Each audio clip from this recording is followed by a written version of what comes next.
Salam alaikum wa rahmatullahi wa barakatuh. Alhamdulillah rabbil alamin. Bismillahirrahmanirrahim. Allahumma salli ala Muhammad wa ala ali Muhammad. Alors, concernant le royaume du Fils de l'homme, le retour du royaume du Fils de l'homme à la fin des temps, donc la venue d'Issa, paix sur lui, est-ce que ça va se matérialiser comment? Alors, est-ce qu'il va supprimer le porc, donc c'est-à-dire les impuretés? Est-ce qu'il va supprimer la croix, c'est-à-dire la Trinité, l'associationnisme? Tout ça, ça reste en question comme ça. Mais pour moi, selon ma grille de lecture que j'ai, eh bien en fait, le retour de ce royaume fils de l'homme, comme quoi voilà, il reviendra sur Jérusalem avec le troisième temple ou le quatrième temple, pardon. Eh bien pour moi, c'est tout simplement le retour de l'Esprit Saint en chacun de nous. C'est le retour de l'Esprit Saint en chacun de nous, cet esprit logique qui fait défaut ces derniers temps, ces dernières années, ces dernières périodes, où on dit tout le contraire, l'inverse, pour justifier le pourquoi du comment. Le retour de l'Esprit Saint en chacun de nous, donc c'est-à-dire la reprise de son soi, de son être, en étant maître de son sort, maître de ses idées, maître de son destin. Et si ça doit passer par la case, eh bien on te force à faire des choses et on te tue, on va te tuer, on va te mettre dans le feu, on va te brûler comme Abraham, paix sur lui, qui a été mis au bûcher, ou bien comme Jeanne d'Arc qui a été mise sur le bûcher, ou encore plein d'autres qui ont été coupés la tête comme Jean-Baptiste, paix sur eux tous. Qui s'est fait couper la tête, ou comme le prophète Zacharie également qui a été aussi assassiné. Voilà, ou comme encore Jésus, Issa, paix sur lui, qu'ils ont voulu tuer, mais qu'au final ils ont trouvé qu'un sosie, un faux semblant. Donc voilà. Ce n'est tout simplement que par le sacrifice et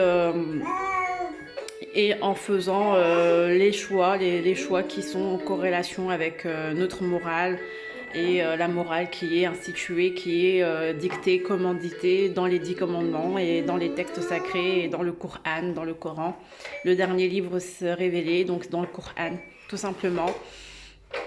C'est la logique même, le retour de Issa et sur lui, c'est simplement ce retour de cet Esprit Saint en chacun de nous, ce réveil.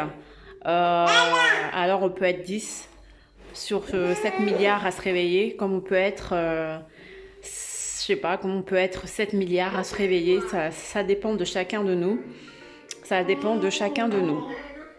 Et c'est par la permission d'Allah, si Allah a souhaité pour nous ce bien, voilà. Donc avec l'aide d'Allah, parce que en fait Allah nous aide à prendre conscience et à faire des recherches, parce qu'il envoie beaucoup de signes, notamment avec les événements climatiques. On voit les inondations, on voit le volcan, on voit tout ça. On se dit, quelqu'un qui est un petit peu, qui a la télé ou qui a Internet chez lui, il peut quand même voir qu'il y a des choses qui se passent.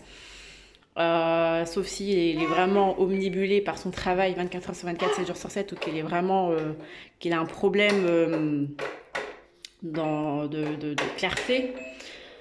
Sinon, il voit bien qu'il y a quelque chose qui se passe dans le monde, quoi. Quelque chose, déjà qu'avec le Covid-19.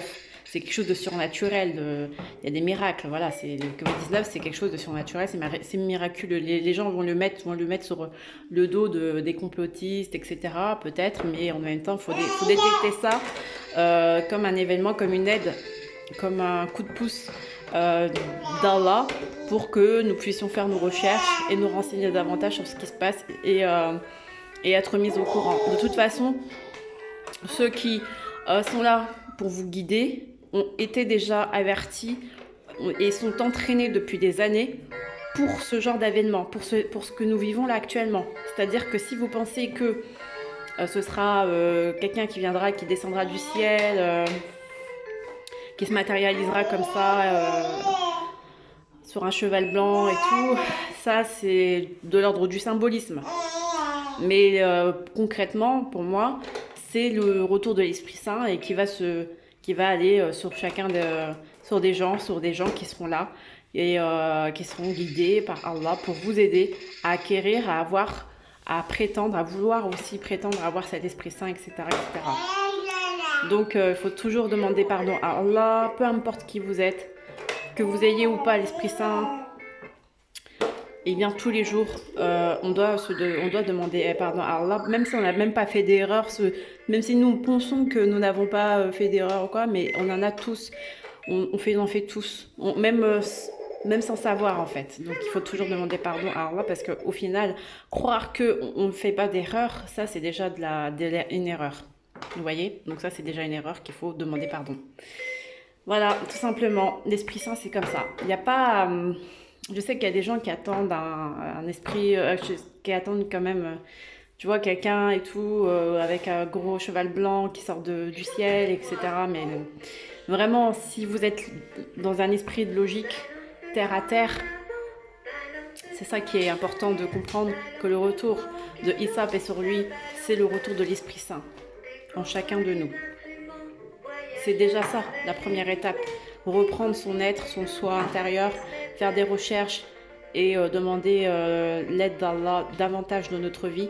Parce que c'est vrai que l'aide d'Allah, elle est là au niveau des événements climatiques, surnaturels, miracles et tout. Mais ça, c'est de l'ordre de l'aspect macrocosmique, comme je vous l'ai dit.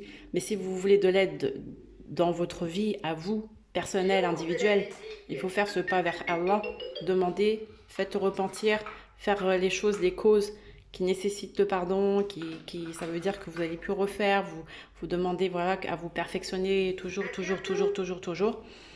Et voilà quoi, puis après à vous demander comment vous en sortir. Puis je vous ai raconté l'histoire de la coiffeuse de Pharaon, paix sur elle, qui était hébreuse et qui s'est fait quand même jeter dans le feu parce qu'elle n'a pas voulu dire gloire au Pharaon, mais elle a dit gloire à Allah.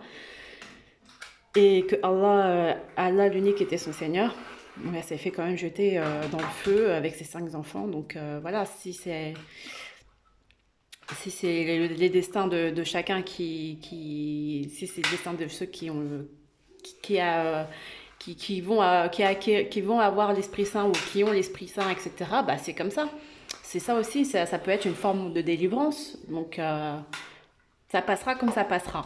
Mais il faut être logique dans sa façon de penser, ne pas avoir peur et aller jusqu'au bout des choses et demander l'aide d'Allah. Alhamdulillah, Allahumma salli ala Muhammad wa ala ali Muhammad. Qu'Allah nous pardonne et puisse nous accorder sa miséricorde. Amen.